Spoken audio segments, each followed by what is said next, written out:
Kembali lagi di Islam Itu Indah, masih di tema kita hari ini adalah mana janjimu. Tadi ibu yang dari Sunter itu sudah bertanya, pertanyaannya luar biasa banget. Ini mungkin pengalaman ini bukan cuma ada yang dari ibu aja nih. Mungkin jamaah yang di rumah nih, anak-anak lagi nonton, mbak-mbaknya atau mas-masnya yang pernah melakukan ini nih harus coba dengerin dulu penjelasan dari Pak Ustadz Maulana Ustazah Oki Ustadz Syam tentang jawabannya. Kira-kira seperti apa Pak Ustadz? Saya ulang sedikit ya Pak Ustadz ya. Jadi laki-laki ini berjanji menikah dengan seorang wanita. Bisa nggak cara bertanyanya kayak ibu? Gak bisa, saya bukan juara puisi kayak ibu tadi. Jadi gitu intinya. Tapi itu calon suaminya minjem duit dulu sama perempuannya. Udah dimodali semua segala macam, pernikahannya tiba-tiba batal. Nah si cewek ini nagih uangnya, janjinya. Ini kan tadi kan modalin dulu karena kan emang mau dibayarin kan. Ternyata pas giran diminta tagih, galakan yang lakinya. Marah-marah terus malah. Rata-rata itu orang berutang begitu. Oh. Manis pasti tagih, dia ngumpet. Apa hukumnya tuh Pak Ustadz? Silakan. Aduh, astagfirullahaladzim. Ustaz Oki dulu deh. Oh iya Ustaz Oki dulu deh. Udah nggak, aku Emosi ya? emosi. Dalam masa hitbah sebelum menikah ada yang namanya hitbah atau lamaran. Ini bedakan antara hadiah dengan mahar. Hadiah itu biasanya kalau laki-laki sering memberikan hadiah banyak gitu sebelum nikah. Pengalaman nggak gitu Mas Fadli? Pengalaman. Sering memberikan hadiah. Nah kalau memberikan hadiah ya sudah diterima. Tapi kalau mahar, kan misalnya cincin nih dikatakan sebagai mahar. Kalau tidak jadi menikah itu dikembalikan lagi. Tapi mahar itu sebenarnya bisa secara kontan, bisa juga hutang. Atau Kalau bisa mahar. juga kalau ridho dari istri, tapi hutang loh hitungannya ya. Ridho dari istri ketika sudah menikah nanti si laki-laki itu misalnya dia hutang, jadi di awal bayar setengah, setelah pernikahan nanti bayar setengah, tapi tetap Ada dibayar hitungannya- tunai gitu. dibayar tunai, Oh. ada dibayar yang Cicil. nanti Nggak, tapi saya nggak pernah setelah dengar sih dibayar pernikahan. cicil. Malu-maluin Iya dong. malu ya. Karena kan sebenarnya mahar itu nafkah. Jadi hukumnya apa? Pertama itu adalah ingkar janji. Tapi sebenarnya ini kan belum jadi suaminya juga. Betul. Jadi biarlah dosa dia yang menanggung. Oh. Jadi sebenarnya memiliki hak karena ingkar janjinya itu tadi. Tapi kalau tidak menikah itu sebenarnya tidak ada kewajiban untuk memberikan mahar.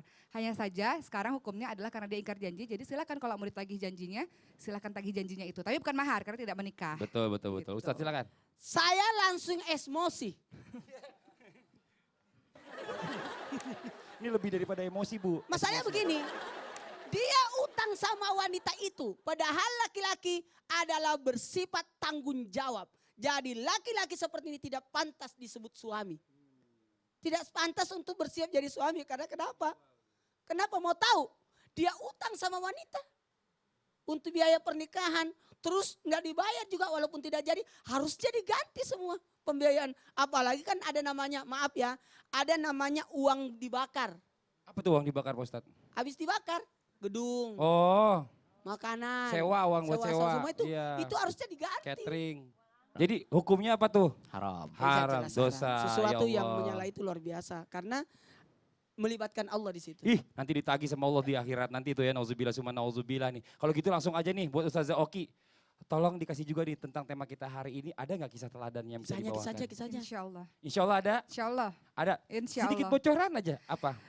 Tentang para hamba Allah yang hidup di zamannya Umar bin Khattab yang ternyata menepati janjinya. Masya Allah, Dengan tepuk segala tangan daya dulu dong Bu. upayanya. Ayo silakan Ustazah Oki. Hari ini kita akan belajar dari kisah seorang pemuda yang hidup di zamannya Umar bin Khattab radhiyallahu anhu, bagaimana segala daya upaya ia kerahkan untuk bisa menepati janjinya. Suatu ketika Umar bin Khattab radhiyallahu anhu sedang duduk-duduk di bawah pohon kurma di Madinah dekat Masjid Nabawi. Suatu ketika datanglah 3 orang, 2 orang mengapit 1 orang yang berbadan kurus, kering dan lusuh. Kemudian mereka tergesa-gesa untuk langsung berhadapan dengan Amirul Mukminin Umar bin Khattab radhiyallahu anhu. Lalu dari kejauhan mereka berkata, "Wahai Amirul Mukminin, tegakkanlah keadilan bagi kami," kata 2 pemuda tadi yang tengah mengapit 1 pemuda lusuh. Amirul Mukminin terkaget-kaget dan kemudian langsung bangkit dari tempat duduknya dan lalu mengatakan, "Apa yang terjadi dengan kalian?" 2 orang pemuda ini mengatakan, "Yang terjadi di antara kami adalah pemuda lusuh ini telah membunuh ayahku, telah membunuh ayah kami, wahai Amirul Mukminin. Tegakkanlah kisos atasnya bahwa jiwa dibalas dengan jiwa," kata orang ini. Kemudian Umar bin Khattab radhiyallahu anhu menatap penuh perhatian dengan pemuda lusuh yang tengah tunduk wajahnya itu dan bertanya pada pemuda itu, "Benarkah engkau membunuh ayah dari kedua pemuda ini?" Sang pemuda lusuh pun mengatakan, "Iya, saya telah membunuhnya wahai Amirul Mukminin." Coba terangkan padaku bagaimana kejadiannya.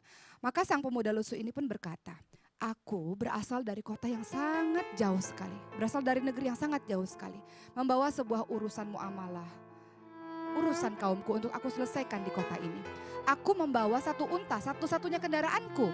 Lalu unta itu aku ikatkan dengan sebuah pohon dan aku berkegiatan untuk sebuah urusan. Tiba-tiba ketika aku kembali kepada untaku, aku melihat untaku terlepas dari ikatannya dan seorang bapak tua telah membunuh untaku itu, satu-satunya kendaraanku yang aku pakai untuk berangkat dan pergi ke negeriku yang jauh. Lalu aku pun menjadi marah dan aku lantas langsung membunuh seketika itu juga. Ternyata unta ini telah memporak-pondakan tanaman-tanaman sang bapak tua sehingga membuat bapak tua sangat marah lalu membunuh unta tersebut dan sang pemuda ini pun hilaf. Marah sesaat dan lantas membunuh bapak tua itu. Itulah kejadian yang sebenarnya wahai Amirul Mukminin, kata sang pemuda lusuh ini. Maka Amirul Mukminin Umar bin Khattab melihat pemuda ini adalah orang yang sangat jujur. Lalu Amirul Mukminin mengatakan, wahai dua pemuda, maukah kau aku bayar diat saja, aku bayar ganti supaya engkau bebaskan pemuda lusuh ini. Karena pemuda lusuh ini adalah orang yang jujur dan orang yang baik. Ia hanya hilaf sebentar saja. Lalu kata dua pemuda itu, tidak wahai Amirul Mukminin, tetap tegakkanlah hukuman atas dia. Sang pemuda lusuh pun mengatakan, kisoslah saya wahai Amirul Mukminin, tapi aku punya satu persyaratan. Aku punya urusan yang aku harus selesaikan, urusan kaumku. Berikan aku waktu 3 hari saja. Aku tidak mau kembali kepada Allah dengan aku membawa hutang dari urusan kaumku yang belum aku selesaikan. Berikan aku waktu 3 hari untuk aku pergi dan aku akan kembali lagi ke hadapanmu untuk kau bisa melaksanakan kisos padaku, kata pemuda lusuh ini. Dua pemuda itu mengatakan, bagaimana mungkin Amirul Mukminin, dia pasti akan kabur, dia pasti akan pergi. Lagi pula tidak ada yang menjamin bagi dirinya. Lalu Amirul Mukminin mengatakan, siapa yang menjadi jaminan bagimu? Kau punya keluarga? Tidak sama sekali, aku sebatang kara. Siapa jaminan bagimu? Allah. Allah jaminanku. Bagaimana mungkin Allah jaminannya? Dia pasti berbohong, kata dua pemuda yang lainnya. Maka Umar bin Khattab radhiyallahu anhu pun terdiam, memutuskan bagaimana kira-kira untuk hal tersebut. Tiba-tiba satu pemuda berjalan dari kerumunan orang dan mengatakan, saya Amirul Mukminin yang menjadi penjamin bagi pemuda lusuh ini. Siapa dia? Dia adalah Salman Al-Farisi, sahabat mulianya Rasulullah SAW. Umar bin Khattab berkata pada Salman, Salman, engkau tidak mengenal orang ini. Kalau orang ini kabur, engkau tahu apa artinya? Engkau yang dikisos. Apakah engkau siap dengan itu? Bagaimana mungkin engkau mau menjadi pengganti orang ini, wahai Salman? Apa kata Salman? Salman mengatakan, aku juga berasal dari negeri yang jauh, wahai Amirul Mukminin. Perkenalanku denganmu sama perkenalanmu dengannya. Aku percaya padanya seperti engkau percaya pada pemuda ini. Biarkan aku yang menjadi jaminannya, kata Salman Al-Farisi. Maka Umar bin Khattab pun membiarkan pemuda lusuh itu pergi untuk menyelesaikan urusannya. Hari demi hari berlalu sampai hari ketiga, matahari yang tadinya terik berangsur-angsur turun hingga menjelang maghrib tiba. Orang-orang sudah mulai resah kalau orang tersebut tidak datang, Salmanlah yang akan menjadi jaminannya, Salmanlah yang akan dikisos. Kemudian orang-orang mulai menangis terisak-isak karena mereka berpikir Salmanlah yang akan menerima akibatnya. Ternyata dari kejauhan ada orang yang berjalan terseok-seok, dia berdiri ambruk sampai ambruk di depan pangkuannya Umar bin Khattab dan mengatakan, maafkan aku wahai Amirul Mukminin Umar bin Khattab, akulah sang pemuda lusuh. Ada apa denganmu? Kenapa engkau datang seperti ini dalam keadaan sangat lelah seperti ini?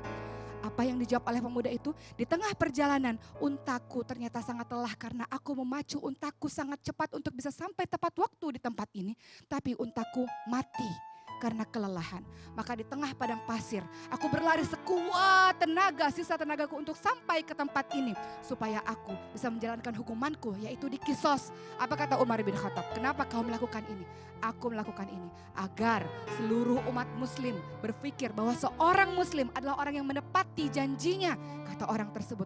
Lalu Umar bin Khattab tersenyum dan berkata pada Salman, Salman, kenapa engkau mau menjadi penjamin bagi orang ini? Salman mengatakan, agar seluruh umat muslim bisa berpikir dan mengira bahwa ternyata memang seorang muslim adalah orang yang mau membantu saudaranya. Lalu apa yang terjadi dengan dua pemuda itu? Dua pemuda itu berkata, wahai Amirul Mukminin, kami bebaskan pemuda ini. Lalu Amirul Mukminin bertanya, kenapa kalian membebaskan pemuda ini? Agar seluruh kaum muslim berpikir bahwa seorang muslim adalah orang yang mau memaafkan saudaranya. Maka pecahlah tangisan haru di antara seluruh sahabat-sahabat Rasulullah SAW. Mereka bertakbir, Allahu Akbar, Allahu Akbar, Allahu Akbar. Indahnya menepati janji, indahnya ukhuwah Islamiyah yang dimulai dengan menepati janji. Mudah-mudahan kisah mengharukan ini menjadi pembelajaran berharga untuk kita. Menepati janji bisa membawa kebaikan bagi banyak orang. Kebaikan bagi persaudaraan kita semua. Dicintai Allah, dicintai sesama manusia. Insya Allah. Masya Allah. Tepuk tangan dulu dong Bu. Wah luar biasa banget nih Angkat kisahnya. tangan yang punya utang. Nggak ada yang mau ngaku, angkat tangan deh saya Pak Ustadz. Saya angkat tangan Saya juga. juga punya utang pasti. Saya juga Iya, iya. namanya pengusaha juga pasti punya utang ya. Iya. Nah, Masjid, pesantren. betul, Iya, Masya benar. Allah. Itu Utang utang juga kan udah amanah. janji. Betul, betul. Ini saya coba tanya sebentar. Alona, coba tadi ada gak sedikit komentar tentang cerita yang dibawakan oleh Ustazah Oki tadi tentang kisah teladannya?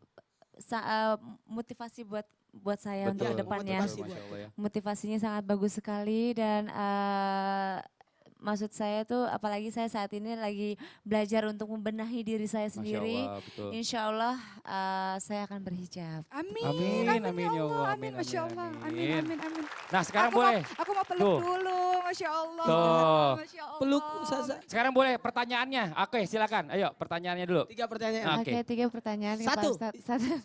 Nggak apa-apa di sini Ah. ada lihat wajahnya Mbak Alona. Bapak Ustadz, iya. oke. Saya kan ada nazar ya. Hmm. Ada salah satu nazar kalau misalkan nazar tersebut ada keinginan Alona kalau misalkan itu terjadi nazar Alona akan berhijab. Satu. Dan kedua ternyata Alona berpikir nazar itu belum terwujud tapi Alona ini sudah siap untuk berhijab. Ketiga, Alona ingin tahu apakah hukumnya untuk seorang non-muslim yaitu mualaf dia orang Prancis bukan karena untuk menikah tapi karena untuk dirinya sendiri apa keuntungan dari keagamaan Islam untuk Iya, gini. Alona. Saya langsung jawab yang ketiga dulu ya. Usus yang ketiga ini, kalau orang non-muslim masuk Islam, semua dosanya dihapuskan. Jadi dia mulai dari nol. Kebalikan, kalau orang Islam keluar dari agamanya atau murtad, itu semua pahalanya hapus. Nauzubillah. Kebalik, pahalanya yang terhapus. Nauzubillah. Nah, itu yang ketiga. Yang kedua, yang pertanyaannya tadi masalah pakai jilbab itu, sebenarnya jilbab itu, aduh, itu perintah Allah. Buat wanita itu, laki-laki juga ada aurat yang harus ditutup. Betul. Sama perempuan itu wajib. Wajib. Walaupun ternyata belum terpenuhi, belum menikah tapi aku sudah mau pakai hijab. Ya itu kan dari awal memang perempuan itu harus menutup aurat. Itu sudah wajib. Dah. Artinya untuk nazar bukan sesuatu yang wajib, Ya. yang sudah pasti. Ya sudah pasti. Kayak misalnya, Jadi aman. kalau misalnya aku dapat uang segini, aku akan sholat tuh, nggak mungkin begitu karena itu Betul, karena sebuah perintah yang sudah kewajiban. wajib. Masya Jadi Allah. sebenarnya hijab itu tidak bisa dinasarkan karena sesuatu yang wajib. Betul. Tapi tidak ada salahnya sebagai janji ya. Untuk memotivasi Ini. diri. Silakan saya mau ditambahkan Dan Ustaz Syam. Ya. apa yang tadi pertanyaan ketiga Alona mengatakan apa yang saya dapatkan gitu loh. Betul. Kalau saya membantu orang lain masuk Islam. Bukan main, bayangkan kalau orang yang pertama kali masuk Islam, nanti di surga itu kita akan cari kakek kita. Siapa yang pertama kali masuk Islam ini Masya dari Allah. kakek kita.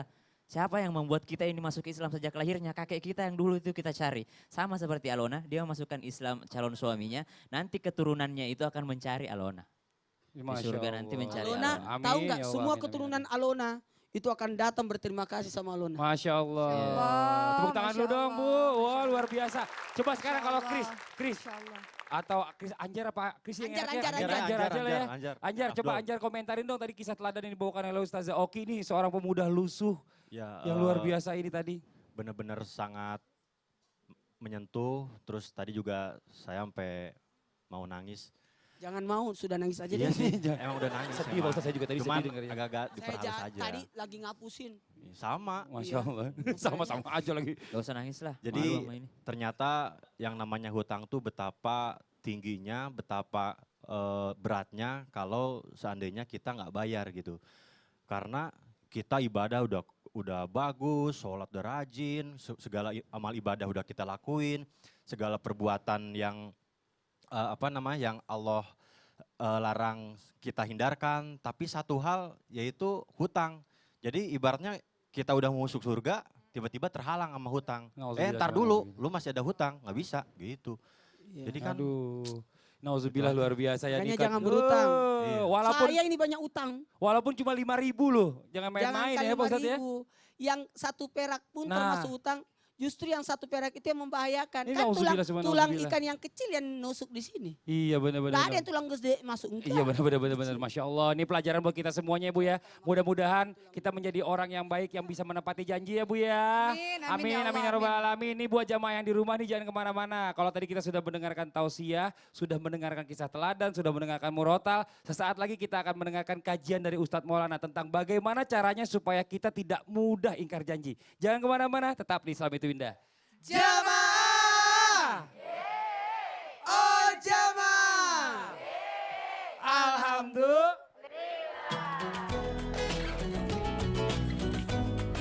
Ingatkan kita akan usia yang singkat ini. Ada jaminankah kita masih hidup besok? Ada jaminankah kita masih diberikan kesempatan esok?